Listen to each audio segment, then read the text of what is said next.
So let's face it, nobody likes school. And for those who do, they like it. School is meant to be a place of learning, but there's one thing they don't teach you, and that's logic. Today, we're going to be talking about non-logical things about school. Before we begin, I'd like to address that I know that our schools have in schools, and I mean no offense to any teachers or administrators. The first thing about school is coming to school too early.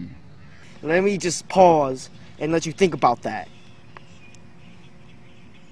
Now that you're done thinking, let's just say there are students that cannot do anything about it as their parents must attend their jobs. Yet these students still get consequences for doing nothing.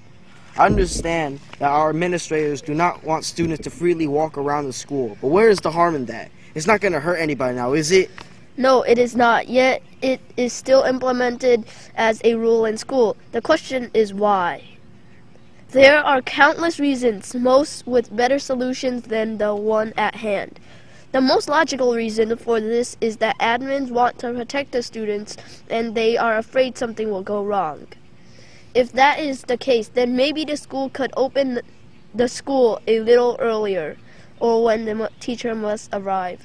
Instead of punishing students for coming too early, teachers and admins should help the student find ways to cope with their parents and comprehend the problem.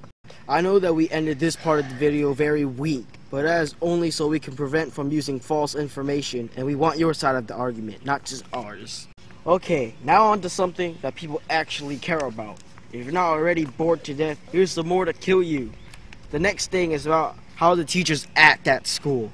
Some teachers act as if they were bosses, and for the ones that don't, I respect them for that. There are clear differences between a leader and a boss, as you can see from the pictures. For the most part, most teachers don't act like this, my opinion of course. However, some students do have their complaints about it. We both believe that there should be no higher authority between students and teachers. Students should only listen to their admins because the admins have more experience and knowledge than the students do. Some people think that age defines authority in some way, shape, or form. But that should not be the case. Parents who think this do not deserve their authority. Parents should be the role model for the kids, just like teachers to their students. But then again, students also have their faults. Teachers usually know what is the correct thing to do. But when a student acts defiant on purpose, they do deserve a punishment, even if it's just a small yell. This next and last thing is hard to pinpoint. It's not really just one subject. Let me explain. Have your teachers ever asked you for the best of your work? Of course they have. But it's very hard to do well on a project when all your classes expect the best of you. Would it be nice if there was only one large project that you can actually put time and effort into rather than splitting time and effort into multiple projects?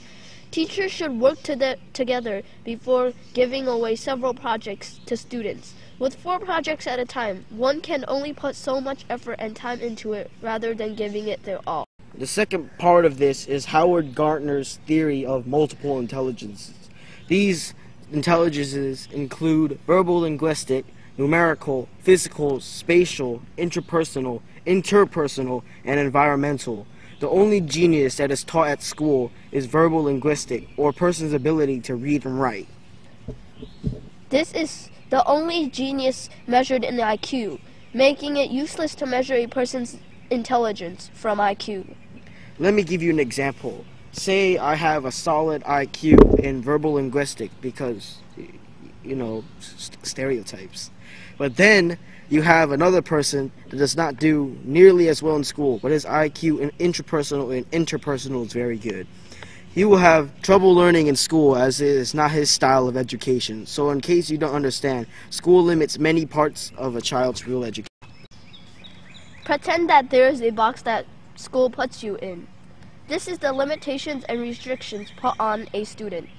90% of the time, if someone tries to go out the box, they are punished for being creative. Back to a kid with a strong interpersonal and intrapersonal genius. This means he is good at communicating with others, or interpersonal, and is not afraid to fail, or intrapersonal.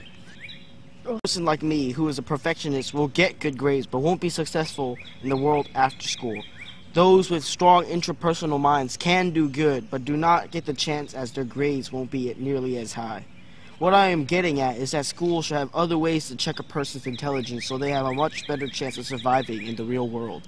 There are numberless ways that a school can implement this, one of which is letting students have more privileges. Yes, I know what you're thinking. Finally, something I care about! And most of you would be right, because communicating with others plays a large role in helping your interpersonal, and spatial, or the creative genius.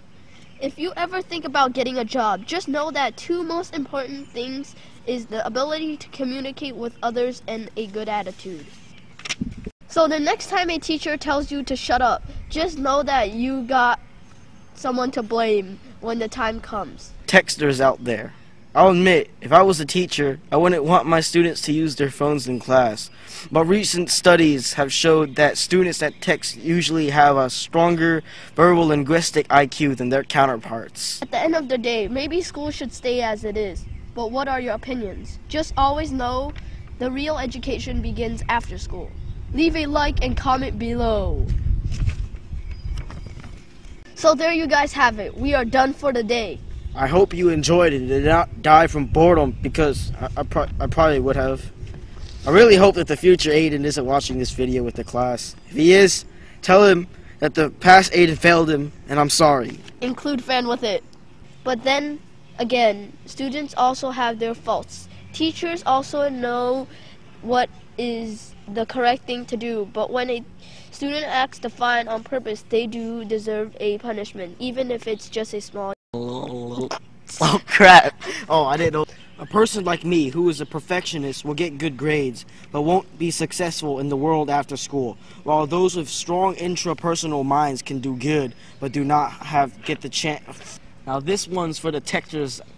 Now this is one's for the tech. Now this is one for the texture. God dang it. This one's for the. In case you guys wanted to know, we were originally going to make a skit-like video, and then we failed. Here's one of the clips right here.